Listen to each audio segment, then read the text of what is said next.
ಎಲ್ರಿಗೂ ನಮಸ್ಕಾರ. ಜೈ Bhim. Soujanya ಪ್ರಕರಣವಾಗಿ supreme court ಮಾಡಿರೋಂತಹ ಆದೇಶ ಮತ್ತೆ ಮರುತನಿಖೆ ನಡೆಸಬೇಕು ಅಂತ. ಈ ಆದೇಶ ಅತಿ ದೊಡ್ಡ ಮಹತ್ವದ ಒಂದು ಆದೇಶ. ಈ ವಿಚಾರಕ್ಕೆ ಸಂಬಂಧಪಟ್ಟಂಗೆ ಜನತೆಯಲ್ಲಿ ನಾನೇನ್ ಮನವಿ ಮಾಡ್ತಾ ಇದ್ದೀನಿ ಅಂದ್ರೆ, ನಿಮ್ಮ ಹತ್ರ ಸಣ್ಣ ಸಾಕ್ಷಿ ದೊಡ್ಡ ಸಾಕ್ಷಿ ಅದು ಇದು ನಿಮ್ಮ ಹತ್ರ ಏನಿದ್ರೆ, ಅಲ್ಲಿರೋಂಥ ಲೋಕಲ್ಸ್ ಆಗ್ಬೋದು, ನಿಮ್ಮ ಸುತ್ತಮುತ್ತವರು ಆಗ್ಬೋದು, ನಿಮ್ಮ ಹತ್ರ ಎಂತ ಸಾಕ್ಷಿ ಇದ್ರು ದಯವಿಟ್ಟು ನಾಳೆ ಬರೋಂಥ ತನಿಖೆ ಅಧಿಕಾರಿಗಳಿಗೆ ನೀವು ಕೊಡುವಂತ ಕೆಲಸ ಮಾಡ್ರಿ. ತನಿಖೆ ತಂಡ ಶುರುವಾಗಿದ ತಕ್ಷಣ ಅವ್ರು ಕೊಡೋಂಥ ಕೆಲಸ ನೀವು ಮಾಡ್ರಿ.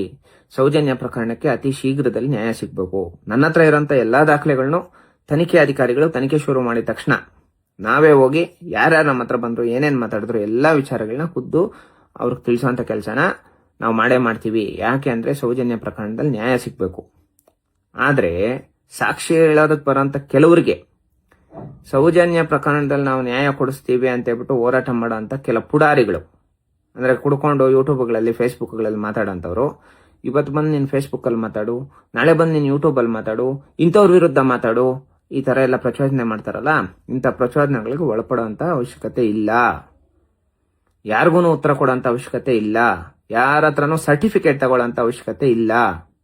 ನೀವು ಧೈರ್ಯವಾಗಿ ಅವ್ರಿಗೂ ಅಪೋಸಿಟ್ ಅವ್ರಿಗೂ ಎದುರ್ದಿರಾ, ಇವ್ರಿಗೂ ಎದುರ್ದಿರಾ, ನಿಮ್ಮ ಹತ್ರ ಇರೋಂಥ ದಾಖಲೆಗಳನ್ನ, ನಿಮ್ಮ ಹತ್ರ ಇರೋಂಥ ಸಾಕ್ಷಿಗಳನ್ನ ತನಿಖೆ ಅಧಿಕಾರಿಗಳು ಕೊಡಿ. ನನ್ನ ಮೇಲೆ 8 ಸ್ಟೇ ಹಾಕಿದ್ದಾರೆ.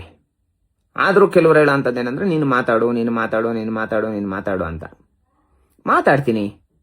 ಆದ್ರೆ ತನಿಖೆ ಅಧಿಕಾರಿಗಳು ಅದೊಂದು ಟೀಮ್ ಆದಾಗ ಅವ್ರ ಹತ್ರ ಹೋಗಿ ನನ್ನ ಹತ್ರ ಇರೋಂಥ ದಾಖಲೆಗಳನ್ನ ಸಬ್ಮಿಟ್ ಮಾಡಿ, ಮತ್ತೆ ನಾನು ಮೀಡಿಯಾ ಮುಂದೆ ಬಂದು ನನ್ನ ಹತ್ರ ಇರೋಂಥದ್ದು ಕೂಡ ನಾನು ಸಬ್ಮಿಟ್ ಮಾಡಿದ್ದೀನಿ. ನನ್ನ ಹತ್ರ ಯಾರ್ಯಾರು ಬಂದಿದ್ದಾರೋ ಅವ್ರ ಬಗ್ಗೆ ಎಲ್ಲ ಇನ್ಫಾರ್ಮೇಶನ್ ಕೊಟ್ಟಿದ್ದೀನಿ. ಅವ್ರನ್ನೂ ಕರ್ಕೊಂಡು ಹೋಗಿ ಅಲ್ಲಿ ಮಾತಾಡ್ಸೋಂತ ಕೆಲಸ ಮಾಡ್ತೀನಿ. ಯಾವ ತರ ಇವ್ರು ನಿಂದನೆ ಮಾಡ್ತಾರಂದ್ರೆ, ಮಾತಾಡಿಲ್ಲ ಅಂದ್ರೆ ಅವ್ರ ಹತ್ರ ದುಡ್ಡು ತಗೊಂಡ್ಬಿಡ್ತಾರಂತೆ. ನೋಡ್ರಿ, ಸೌಜನ್ಯ ಪ್ರಕರಣದಲ್ಲಿ ಒಂದೇ ಒಂದು ಸಿಂಗಲ್ ಪೈಸೆ ತಗೊಂಡಿರೋಂಥವನು ಅವರಪ್ಪ ಅವ್ರ ಅಮ್ಮನಿಗೆ ಹುಟ್ಟಿಲ್ಲ. ನಮ್ದಿರೋಂಥದ್ದು ಒಂದೇ ಅಜೆಂಡಾ, ಸೌಜನ್ಯ ಪ್ರಕರಣಕ್ಕೆ ನ್ಯಾಯ ಸಿಗ್ಬೇಕು. ಅಲ್ಲಿ ನಡೀತಾ ಇರೋಂಥ ಅನ್ಯಾಯಗಳೆಲ್ಲ ಸ್ಟಾಪ್ ಆಗ್ಬೇಕು. ಅಲ್ಲಿ ಸೌಜನ್ಯಗೆ ಯಾರ ಮೋಸ ಮಾಡಿದ್ದಾರೆ, ಯಾರು ಅನ್ಯಾಯ ಮಾಡಿದ್ದಾರೆ, ಇವ್ರಿಗೆ ದೊಡ್ಡ ಮಟ್ಟದ ಗಲ್ಲು ಶಿಕ್ಷೆ ಆಗ್ಬೇಕು. ಈ ಒಂದು ಅಜೆಂಡಾನೇ ಹೊರತು ಯಾರಿಗೊಬ್ರಿಗೆ ಡ್ಯಾಮೇಜ್ ಮಾಡಬೇಕು, ಯಾರಿಗೊಬ್ರಿಗೆ ತೊಂದರೆ ಕೊಡಬೇಕು, ಒಂದು ಕ್ಷೇತ್ರದ ಬಗ್ಗೆ ಮಾತಾಡಬೇಕು ಅನ್ನೋ ಅಜೆಂಡಾ ನಮಗಿಲ್ಲ. ನಾನು ಮಾತಾಡೋಂಥ ಅವಶ್ಯಕತೆ ನನಗಿಲ್ಲ. ಯಾರ ಸರ್ಟಿಫಿಕೇಷನ್ಸು ನನಗೆ ಬೇಕಾಗಿಲ್ಲ. ನಾಳೆ ದಿನ ತನಿಖೆ ಅಧಿಕಾರಿಗಳು ತನಿಖೆ ಶುರು ಮಾಡಿದ ತಕ್ಷಣ ನನಗೆ ಗೊತ್ತಿರೋಂಥ ಎಲ್ಲಾ ಇನ್ಫಾರ್ಮೇಶನ್ಸು ನಾನು ತಗೊಂಡೋಗಿ ಕೊಡೋಂಥ ಕೆಲಸ ಮಾಡ್ತೀನಿ. ಯಾವುದೇ ಕಾರಣಕ್ಕೂ ಇನ್ನೊಬ್ರಿಗೆ ನಮ್ಮ ಕಡೆಯಿಂದ ತೊಂದರೆ ಆಗೋಂಥ ಕೆಲಸ ನಾನು ಮಾಡಕ್ ಹೋಗಲ್ಲ. ಆದ್ರೆ ಯಾರು ಸೌಜನ್ಯ ಪ್ರಕರಣಕ್ಕೆ ಸಂಬಂಧಪಟ್ಟಂಗೆ ಸೌಜನ್ಯನ ಕೊಲೆ ಮಾಡಿದ್ದಾರೆ, ಈ ಕೊಲೆಗಡಕರಿಗೆ ನ್ಯಾಯ ಸಿಗೋ ತನಕ ನಿರಂತರವಾಗಿ ಹೋರಾಡ್ತೀವಿ. ಇಂಥವ್ರು ಈಗ ಸಾಮಾಜಿಕ ಜಾಲತಾಣದಲ್ಲಿ ಏನೇನೇನೋ ಆಗ್ತಾರಲ್ಲ, ಇವರಿಂದ ಸಾಕ್ಷಿ ಹೇಳಕ್ ಬರೋರು ಕೂಡ ಹೇಳಲ್ಲ. ನಾವ್ಯಾಕಪ್ಪ ಹೇಳ್ಬೇಕು, ನನಗೇನು ಗ್ರಾಚಾರನಾ ಅಂತ ಹೇಳ್ಬಿಟ್ಟು ಅಂತಾರೆ. ನಾಲ್ಗೆ ಗಿಡ್ತಾನೆ ಇಲ್ಲ, ಮನ್ಸಿಗೆ ಬಂದಂಗೆ ಮಾತಾಡೋದು. ಏನಕ್ಕೆ ಕೇಳ್ತಾರೆ ಸಾಕ್ಷಿ ಜನ?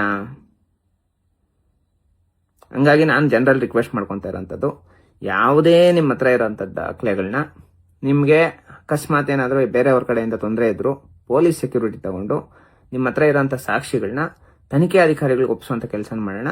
ಸೌಜನ್ಯ ಪ್ರಕರಣಕ್ಕೆ ನ್ಯಾಯ ಸಿಕ್ಕೋದಕ್ಕೆ ಮಾತ್ರ ಯೋಚನೆ ಮಾಡೋಣ. ಈಗ ಸದ್ಯಕ್ಕೆ ಬೇರೆಯವ್ರಿಗೆ ತೊಂದರೆ ಕೊಡುವಂಥದ್ದು, ಇನ್ನೊಂದು ಕೇಸ್ನ ಡೈವರ್ಟ್ ಮಾಡೋವಂಥದ್ದು, ಅಂದ್ರೆ ಈ ಪ್ರಕರಣದಿಂದ ಇನ್ನೊಂದು ಪ್ರಕರಣಕ್ಕೆ ಗಮನ ಹೋಗುವಂತ ಕೆಲಸ ಮಾಡೋದು ಬೇಡ ಅಂತ ಹೇಳ್ಬಿಟ್ಟು ಹೇಳ್ತಾ, ಇನ್ನೇನು ಕೆಲವೇ ದಿನಗಳಲ್ಲಿ ತನಿಖೆ ಶುರುವಾಗುತ್ತೆ, ಸೌಜನ್ಯ ಪ್ರಕರಣಕ್ಕೂ ನ್ಯಾಯ ಸಿಗುತ್ತೆ ಅಂತ ಹೇಳ್ಬಿಟ್ಟು ಈ ಮೂಲಕ ಮನವಿ ಮಾಡ್ತಾ ಇದ್ದೀನಿ. Thank you so much. ಜೈ ಭೀಮ್.